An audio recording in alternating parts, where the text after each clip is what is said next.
Hey there, ladies and gentlemen. Hey there, out in internet land. This is your friend Charlie Hunter with Charbonneau. Charbonneau's decided he wishes to be part of the live action today. And I'm here in Bellows Falls, Vermont.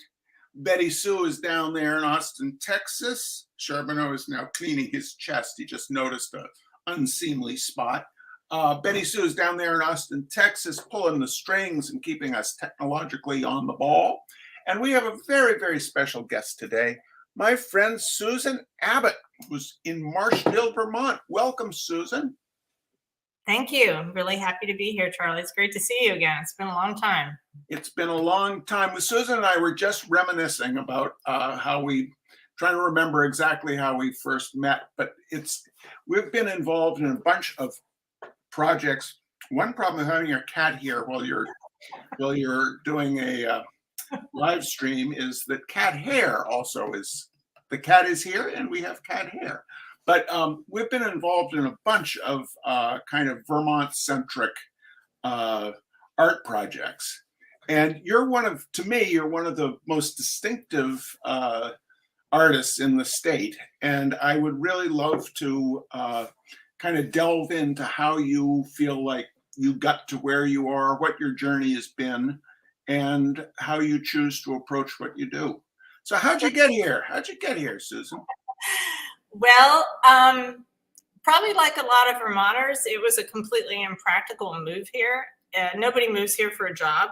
Maybe 1% of the state. It's like an anti-job state. But it was a complete act of passion. Like I'd grown up in Washington, D.C. and then gone to school in Baltimore and lived in Baltimore for 5 years. And traveled around the country quite a bit, but ended up back in Washington in my late 20s. And by then had a child. I was a single mother. And then I married. And my new husband and I took a road trip up through New England. And I looked out the window. We were going, always trying to think about where we were in some small town with an old house with a yard where you could see back to a stream. And I just looked out the window and said, we're moving here. And it took us 5 years to disentangle and figure out kind of how we're going to support ourselves here.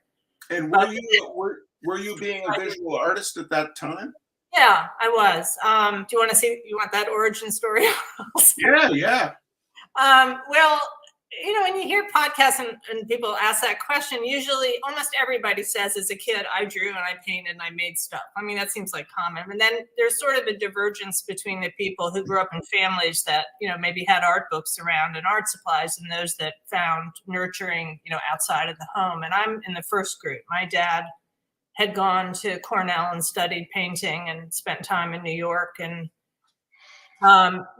then my mother, and then he had become what they used to call a commercial artist, we now call a graphic designer. And of course it was all handwork at that time, with T-squares and triangles around the house. And it was just kind of part of the house that, we drew. I drew a lot, was a class artist and stuff. And my mom was really good with handcrafts. So she taught me how to knit and sew and embroider. And so I grew up working with my hands and being outdoors a lot, which I think a lot of, artists do that. Mm-hmm. So I dropped out of high school and it just seemed like stupid to me at that point to be there. I just didn't want to be there anymore. And there might have been a guy involved in that too. I don't remember, but I looked around. This was in the early 70s, and it was really hard to find a good painting program. And I looked around the country, actually took a road trip and ended up going to school in Baltimore at the Maryland Institute College of Art, MICA, which had a painter running. Eugene Leek was president of the school, and he was bringing like Fairfield Porter down, as a visiting artist, and Israel Hirschberg taught there, and Grace Hardigan ran the grad program. It was just a great painting school, and I had a terrific education there. And then stayed on for grad school working under Grace Hardigan. So I got a good solid art education and then graduated and, like everybody just spent the next set of years trying to figure out what the hell I was going to do. Like, how was I going to support myself and what was I going to paint? And so, I kept painting and learned how to do calligraphy so I can make a little money on the side. And, my dad would funnel me occasional jobs, and I started to get illustration work in DC, but then was lucky enough in my early 30s to be able to quit that and just teach and paint full time, which I've been doing since then. Awesome. Well, let's do a quick where you came from and where you are now. Betty Sue, technological wizard down there in Austin, Texas. Let's start out with, this is what you were doing up through the early 90s, mid 90s, which was I'd say mid 90s. We moved up here in 95, and I actually made a transition. Let me just back up a minute. So in art school, I was working under Israel Hirschberg quite a bit. I don't know if folks know his work, but he's really a tremendous painter and a really good teacher, influential teacher, and very, very opinionated guy. And like, he would not like this painting that I developed after school probably, but he had us in museums copying Corot, and we had our plein air easel. And it was very unusual at that time, actually, for people to be going out and painting outside. So he had given me a kind of very didactic sort of sense of what was good in art that I adopted. Like Corot was good, and Pierrot was good, and Morandi was good, and I still love those painters. But I also, over time, like we do with our teachers, kind of also developed my own taste. And part of that, after graduate school, was to move more into watercolor, which I never had a class in. I just picked it up through my dad, who painted watercolors, and into still life more, and into pattern more, because I think I'd had this interest in graphics and pattern and kind of decorative art, which started to come out in these paintings. So I did a few small ones, and you know how it's funny how you kind of make a transition in your art. You'll try something out, and then you'll do more, and then it'll start to sell, and then you're committed to doing more, and you do more, and you want to do more, and you learn more. So I don't know, probably for about 15 years, I did these big watercolor still life, and they sold well. I had galleries in DC and New York showing them, and I really loved them. They were very intriguing to put together. They're all painted from life, but they're imaginary setups, so I never quite knew where they were going. I liked the formal aspect of them, of having some things flat and some tilted, and they're images within images, and they have a lot of little graphic and typographic elements that really interested me. right. But we moved up here, and it was like I'm sitting at a drafting table 8 hours a day. And I moved up here because I was in love with the culture and what it looked like. And so I started to feel like I needed, to get outside again and learn to paint in oils again. So that's what I did. Well, then let's move on to the next slide then, Betty Sue. It's a little different, huh? Yeah, I mean, I would not recommend to other painters to make like a major mid-career shift in medium and subject matter. Sometimes these things happen. The heart has its own mind, as they say. So now, talk a little about how this way of looking at the world, because what we're now going to see in your current body of work that you're doing, it's very consistent in that it does have a very strong graphic element to it. It's highly abstract. Even though it is naturalistic, it also has a high level of abstraction.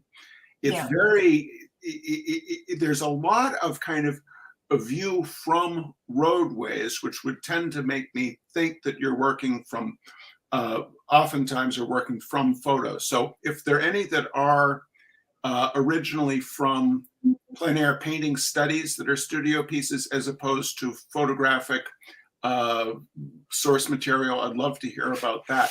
But how did this come about? How did you decide? It's such a visual shift to me from the watercolor stuff, though both of them have a high awareness of the painting as painting, it seems to me. Yeah. So I think you're right about that. I mean, I think similarities between the two, which I do remind myself of so that I don't feel like I've had this sort of schizophrenic painting life, there are really very strong similarities. And one is that they're both my landscapes and still life are very much about color shape. And I have this kind of theory, I'm sure I'm not the only one that has it, but that the history of art and people, the way individuals paint really breaks down. Are you more interested in value and the bleeding of edges with value, tonal painting, or more interested in color shape? And if you think about like painters pre-Renaissance, like Leonardo is a tonal, value-based painter, but Giotto or, Piero della Francesca, if you know those painters, would be like color-based, shape-based. And I'm definitely a color-based, shape-based painter, as much as I love like what you do and other painters that really let light and shadow kind of do this bleed and no tan sort of effects.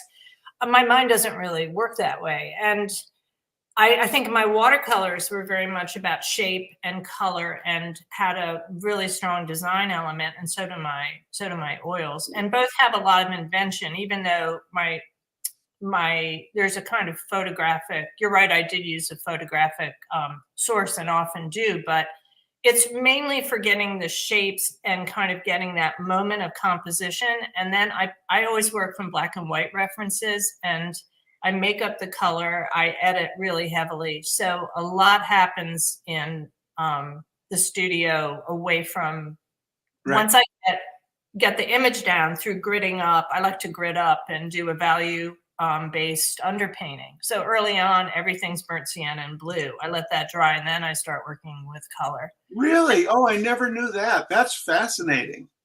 Oh, sometime I'd love to see a picture of one of your underpaintings and then the finished one. Yeah, I'll share one. I'm about to start one today. It's actually the process of painting I really super enjoy, because I do like to grid up my study. And then I really enjoy that completely right-brained process of, working with the grid and an underpainting. Right. Okay. Then let's okay.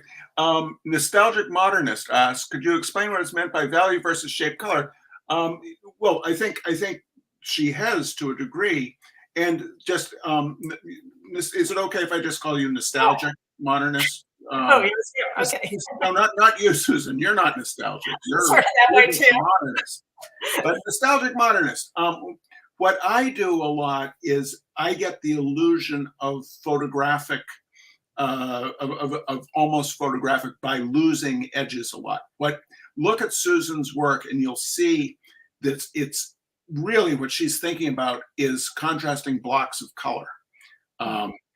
Susan, do you want to jump in on that? I think that's completely right. And I'm also, so in some of the other paintings, we'll see the color shapes are more evident, but it's very unusual for me to bleed out of a shape. Like when you walk into a room and the lights are turned off, you're just seeing value, and the bedspread might bleed into the floor. And that is another way of looking and painting that's, completely valid and wonderful. I love it. But when you put the light on, there's a red bedspread and a black shadow and a brown, and so that's kind of the way I think. And I just think people have personalities that start. I've taught a lot, and I see beginners. Well, she lives on a dirt road, ladies and gentlemen. She lives on a dirt road. I'm sorry, you broke up a little bit. Say it again. Oh, I'm sorry. Yes, I'm on a dirt road in rural Vermont, so our internet really stinks. But I was just saying that I think that people have an innate way of being often either more defined in the way they see and maybe the way they think and live their lives, or being more open to ambiguity, perhaps, and I think good painters are always trying to push in the other direction. They don't really feel satisfied with the way they are. So oftentimes the painters I really love are more like doing, more like ambiguity. So I try to get ambiguity in my work in other ways, like this one, like with the kind of colors I'm using to create. Mood is very important to me. I'd say a mood of a painting is probably an emotional impact in a painting is probably one of the most important things for me. So color helps with that. Absolutely. And it's funny, we're looking at this one. Let's move on to the next one, Betty Sue, because that particular one had the greatest gradation in the sky, or the most obvious gradation. This one has a gradation in the sky, but the value remains pretty much the same. But this to me starts getting into what I think of when I think about a Susan Abbot painting, that they are, to me, very much abstract explorations of shape, color, value. It's not about edges at all. So you talk rather than me talk, because rather than me blathering away. Well, just talk a little, yeah, about a little bit about where the paintings come from. All these paintings come from specific places, and this one, my husband and I like to go on road trips, and we drive to Maine, and I always have my caught out of windows of moving cars, actually.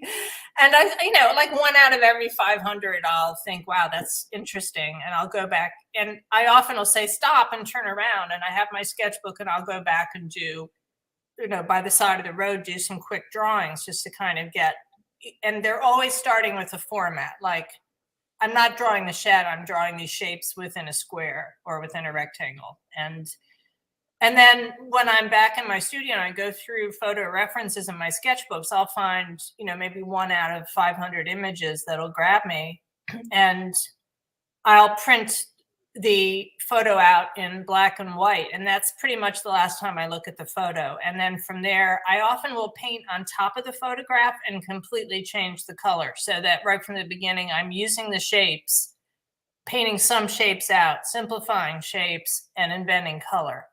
And I also do color swatches, so that I'll think of color theory, I'll think of mood, I'll think of analogous color, I'll think of complements, kind of a theme for the painting, and I'll refer to those color swatches. So then I'll grid the drawing up, or the photo up, the painted photo. Often I'll grid up, which means that I'll draw squares on it. And then this is a 34 by 34 inch canvas. I'll draw squares on that. And then it's like a Renaissance technique to take something small and make it big, very right brain kind of technique. And then I do a burnt sienna and blue underpainting, where I start to sort of sneak into temperature, like blue cools here, warms there, let that dry, and then start glazing or adding color. It's funny. The principles are so universal. The burnt sienna and ultramarine. The blue and the reddish. I mean, that's kind of universal. 90% of the people that I end up talking with, that is a common thread throughout. Yeah. The thing about the shapes that you've got going, the composition, I think, is so that the thing I think is exceptional in your composition is how everything locks together so beautifully. Thank you. That's like key to me. I love that. Yeah, and the shapes, you on this one, you start out with that huge shape of the sky. Then it's the tree is obviously the thing of God in this painting. It's the natural world, the sky and the tree. And then it gets down into this jigsaw puzzle of everything. Once you get into the field, everything is, rectilinear. And you've got the mosaic of the wood pile, and that echoes in what the tree, the trunks of the small trees behind the small shed, they echo the wood pile, and that in turn is echoed by the shapes of the porch railing and the gate behind the shed. I mean, it is such a well thought out composition here. Thank you. Yeah, your stuff kills me that way. Let's have the next slide, Betty Sue. This one is probably the most naturalistic of the recent work, and it reminds me very much of Hopper. Both the way the treatment of the tree reminds me of how Hopper would do evergreens. But one of the things I love about this is how wonky so many of the shapes are. This is a crazy painting when I start looking at it. Tell us about it.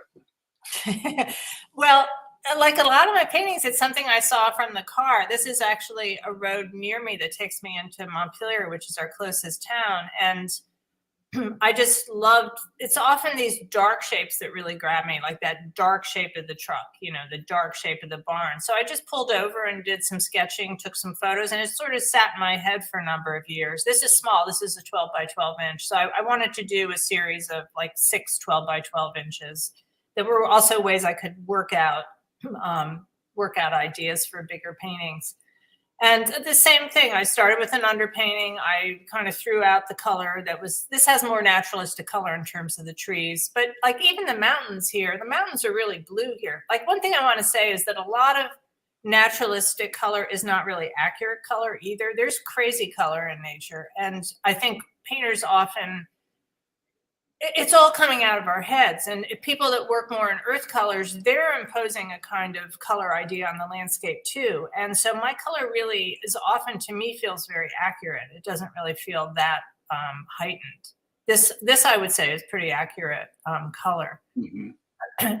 Yeah, and I think, I don't know, I mean, in terms of the subject matter I'm drawn to, I usually don't paint. I've painted a lot of naturalistic or more nature-based landscapes without structures, and I've done a lot of plein air painting, which really informs my studio painting because I know how to paint a tree. Like I've painted many, many pine trees in nature. I've looked at light and shadow in nature a lot.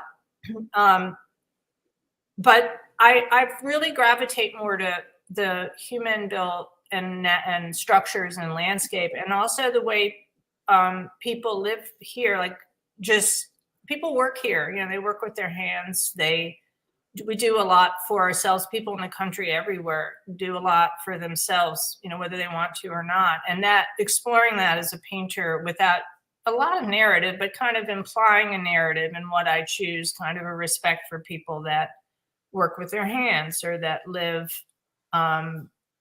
don't live really necessarily the typical middle class life you get in the suburbs. That interests me, kind of exploring places that feel a little left behind now in the national, kind of consciousness.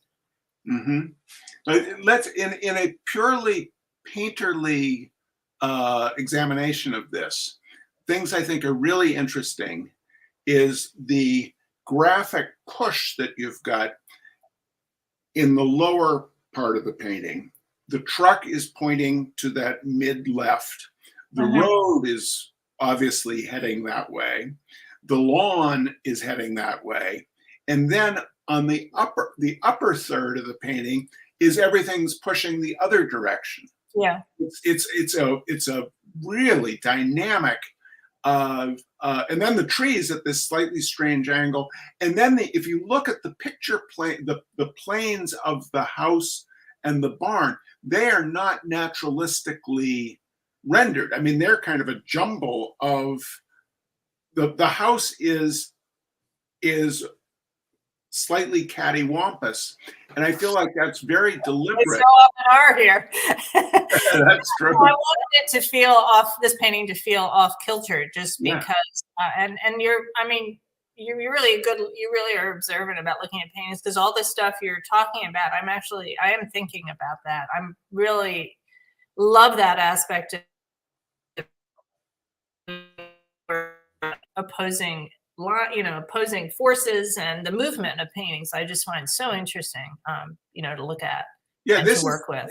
This is like magic realism to me, this painting. And the other thing I really love about it is I'm guessing it's a clothesline that you've got coming up out of the shadow cast by the truck, and how the yellow orange of the clothesline is picked up by the red line of the gate of the truck bed.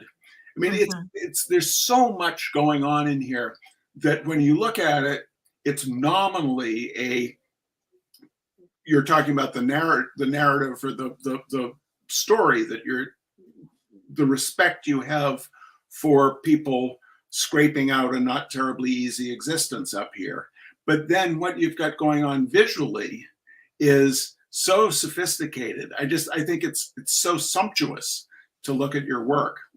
Yeah, and actually, thank you very much, Charlie. And actually, that's a conflict for me in my work, is that I'll often start out wanting to do this sort of gritty painting, and end up being so enraptured by like the colors that are developing and that it'll start to look way more cheerful than I really There's a little bit of a conflict, but I've learned you just got to let a painting, we don't know what the hell we're doing really in terms of intent with our work. We kind of think we do, but the painting leads us by the nose, I find, a lot. And by putting away color that I saw in the photograph, I can let things happen in color in the painting in a very abstract way. I mean, in a way, the composition is just an armature for me to work out some very, ideas I'm really interested in about color and format and flatness versus depth and all that stuff. So, and armature is a word I use over and over again in talking about painting with people. The nominal subject matter is the armature we use for climbing into the painting itself. Right. Let's have the next slide, Betty Sue. It is important, though. I mean, that's where the mood comes in too, and the narrative, the meaning of the painting. So, we're not purely abstract painters for a reason. I mean, we are interested in saying something about what what we like, or what we see. Absolutely. So this was is I in Middle. know where this is. This is Middlebury. This is right by Frog Hollows over there on the left. Yeah, that's right. Is looking up at the Ben Franklin store. I love this painting for that exactly, because the first workshops I ever taught were at Frog Hollow. I'm like, I know exactly where that is. Okay, you talk for a bit. Yeah, and actually this was in a show we were in together in, I don't know how many years ago it was, 10 years ago maybe. So this was, I was just walking around with my sketchbook in Middlebury, and I walked up, and this really grabbed me, this composition. So I just did it this way I've described. I do all of these landscapes, and invented the color, did an underpainting, edited the photo. If I was doing this painting now, I might edit a few things out. I just did a painting, another painting of Middlebury, and I took more out than I have in this painting, like the air conditioner and things. But I was always thinking abstractly, even about the small shapes. I mean, one thing I'm very drawn to is looking in between things. I really love that. Not focusing on the building, but what's happening at that empty space, in between, where it becomes about relationships more than about the structures. But simultaneously, yes, it is about that cleft, that slot between the buildings, but it is also you play with us by putting the side of that building in the glow of the orangey yellow, so you're saying, yeah, it's the slot, but it is that side of the building, and the red building on the right, all that you're doing with the angles, yes, leads us to the slot, but all you're doing with the color is telling a different story. There's such great interplay. Thank you. And light and shadow is important. Also, I find often one thing that I do change from what I saw originally are shadow shapes, where I'll use shadow shapes. I'll invent shadow shapes to unite different parts of the painting or to activate a part of the painting. I love all the parts of painting until the last 10%, and then I absolutely hate it. And then my husband will come in my studio and say, "Why, you're still working on that? Like, that probably was done a week ago." And he's learned he needs to be careful tiptoeing around that. But it's true. It's like that last 10% where I'm thinking, should I put clapboards on that house? Do I need to put the bricks on? And I never do, but I'm always wondering, like, how much do I have to ratchet up the detail? And so that's something I do struggle with, is like when to end the painting, and so I'm trying to get better at like letting paintings go a little earlier and not feeling like I have to say every single thing, that needs to be said. Right. My joke about plein air painting is people very often say, how do you know when a painting is done? And I say 10 minutes after I should have stopped. Well, I love that about plein air is you got 3 hours, so you get it done in 3 hours. You maybe go back the second day, but you usually don't. So I never do. Some people do, but then I start overthinking it. The thing that's great about plein air is how fresh things can stay. Let's have the next slide, please, Betty Sue. I wanted to put these two slides together because you're using the same naturalistic visual device of climbing up, of Yeah. the viewer is down at the bottom looking up. And once again, the slot, the space between the buildings is as much the subject matter as the glorious color field stuff you've got going with the buildings. Thank you. Do you see these as those two paintings as kind of using similar devices, or am I crazy? Oh, I do this in a fair number of my paintings, which is that idea of intersections of shapes. And I think there's similarities. The color palette is really different, of course, and that's something I love doing, is really going into different color palettes for different paintings. This was from the my car mechanic is in Plainfield, a little funky village right down the hill from me, and this is the view from his parking lot, and I was just sitting there waiting for our car to get finished and have my sketchbook, and I'll see things and they'll kind of sit in me for a while, and so this, I just really love this collection. I love the vernacular of our architecture here too. They're just, these New England houses, they're so simple, and so bright. They are like temples, like Wolf Kahn said, that barns are the temples of the United States. And I really think that the New England Cape is a very beautiful house to paint, just the geometry and simplicity of it. Yeah. Interesting that, and ladies and gentlemen out there in internet land, if you haven't been to Vermont, this is what Vermont villages look like, not the tourist villages, the places where people actually live. But a lot more run down and dirty. Exactly. I mean, that's the thing, is that I like that age and dirt and all that. I mean, that I find that very moving. And yet when I go to paint it, I find the color takes over and the shapes, everything gets kind of cleaned up and abstracted. And I'm fine with that too. I mean, that's just what I do. And right. Yeah. Well, the thing that's great about art is that someone else, one doesn't have to paint in all the ways that one loves something. I love your work, and I don't paint that way. Yeah, same with you. Yeah, no, totally. In fact, that's part of maturing as an artist, is realizing you got to set limits on yourself, and you've got to give up the idea you can do everything and be everything, and just settle for what you are, and make it the best you can. I mean, that's one of the kind of heartbreaks of being an artist, but that's a mature artist. They've come to that realization, I think. Right, or a lazy one. It's like, the hell with it, I'll just paint this way. Yeah. There are no lazy artists at our age. That's true. If you're still doing it, yeah. You're kind of in for a penny, in for a pound. And next slide, please, Betty Sue. And this one is rectangular. Yeah. I wanted to ask, many of the previous paintings are square, so that is a square shape is a go-to shape for you. What is your thought about square versus rectangle? Well, I think squares are immediately more abstracting than rectangles. I think we're so used to the rectangle as being a window onto the real world because of photography and the way our windows, vertical windows at home are.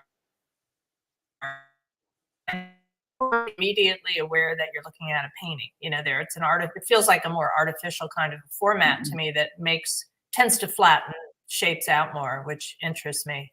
I like that play between depth and flatness, which is sort of the story of 20th century art. So I like to be playing that game too. Right. I just want to say one thing about why I'm drawn to this subject matter. I know you have. It's really interesting, to hear your story about your childhood memory, and how that barn that got torn down for the freeway ended up kind of haunting your kind of vision all these years later. And for me, it goes back a generation. My parents were labor organizers in Buffalo, and their stories of the Depression in an industrial city in Buffalo have just entered into my visual imagination. Just that time feels so alive to me. It's odd because it's really a long time ago now, but my dad was older when he had me, and he was really he was like not only a union organizer, but also an artist in that period. And so I think these kind of pictures of kind of, you know, kind of working areas, and trains and factories, and it's just part of my DNA. I think that's why when I got out of DC and came to a place where this stuff is all alive in New England still. And some of it's been repurposed, but we got left behind in about 1860 when agriculture went out west. And it feels very comfortable to me to be living in a place that in some ways still has its feet, even in the 19th century. And yeah, I mean, I also would enjoy painting suburbs. I mean, I'm happy painting any kind of landscape, but yeah. Now, where is this? Where is the? Yeah, this is up by Lindenville. Okay. Yeah, and again, I was just driving around. For a while, I was doing like a 251 blog where I'd go to every town and do a sketch. And just so people out there know, Vermont has 251 towns, yeah. So that's what the 251 club is. It's kind of a thing to go to all of them. So I've driven around the state a lot, and this one, the more I look at this one, the more I get taken into. I know exactly what this day feels like. The warmth that you have on the snow in the foreground, that just grow the way it slowly gets more roseate as it comes toward us, and then as it goes back, you go into the yellows and then the blue of the far cast shadow, which of course echoes the blue of the far hill. But the way you've pushed the sky color and pushed the snow color. I think it works beautifully. And then the composition is just so smart because you've got the rails leading you off that way. And then you've got this very funny visual, to me, it's a visual joke of the road sign pointing the entirely opposite direction. I like that, yeah. Yeah, and it's both funny and wise and sophisticated. The accuracy of your painting reminds me a bit of Bill Morrissey's songwriting. He was a New Hampshire songwriter who wrote beautifully detailed portraits of working New Hampshire. And the story that is going on that building on the left, the overhang on the right next to the railroad signals, that overhang, there's a whole story there in that used to have that was a first and second floor porch. So you're looking at a structure that was built somewhere between 1870 and 1920. The porch fell into disrepair and got torn down. They left the roof up there and put those braces in to keep an area clear of snow. I mean, that is such a well-seen view of what New England, what working towns in New England, poor towns in New England look like. We've got those all over Bellows Falls, and it is both it's a visual device of slicing things at a diagonal that refers to what the rails are doing, and the width of the braces are the same as the verticals you've got going up into the sky. Yes, but it is also really strong narrative that you've got going on. Well, thank you. I actually was not aware of that. I'm happy to find out about that. But I really wanted to keep that and not, I mean, I thought about flattening that, making it less complex, but I really wanted that white slice to go from the signal over back to the roof, so I really kept it in for pretty formal reasons. But I also like just the what it said about the age of the building. But I wasn't aware. Now it makes total sense why it has those weird struts linking it. Yeah, it isn't necessary that you would know. It just shows that you're working from what these towns are actually like. Yeah.